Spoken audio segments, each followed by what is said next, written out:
صدر رجب Tayyip Erdogan نے Istanbul میں واقع تاریخی اثریت کے حامل کیریے میوزیم کو دوبارہ سے پرانی اثریت یعنی مسجد میں بحال کرنے کا حکم دے دیا ہے۔ استنبول کے قدیم شہر کی دیواروں کے قریب ہزاروں سال قبل تعمیر کیے گئے کیریے میوزیم میں 14ویں صدی کے بزنطینی دور کی تاریخی نقش نگاری اور بائبل کی کہانیوں کی منظر کشی کی گئی ہے۔ 1453 میں جب عثمانیوں نے اس شہر کو فتح کیا تو اسے ایک مسجد بنا دیا گیا، تاہم تقریباً 70 سال قبل سیکولر ترکی کے دور میں اسے ایک میوزیم میں تبدیل کر دیا گیا تھا، اور اب اس میوزیم کو دوبارہ مسجد میں تبدیل کیا جا رہا ہے۔ کیریے میوزیم کو مسجد میں تبدیل کرنے کے اقدام نے ترکی اور یونان کے درمیان تناؤ میں اضافہ کیا ہے، اور یونان کے وزیر خارجہ نے اردگان کے اس فیصلے کو اشتعال انگیزی قرار دیا ہے۔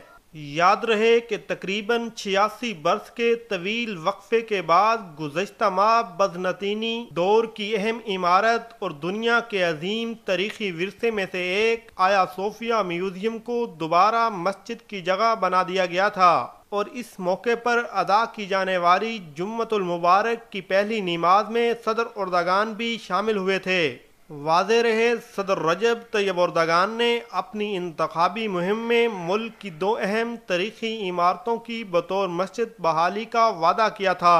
گزشتہ ماہ آیا صوفیہ اور اب کیریے میوزیم کی مسجد میں تبدیلی سے اپنا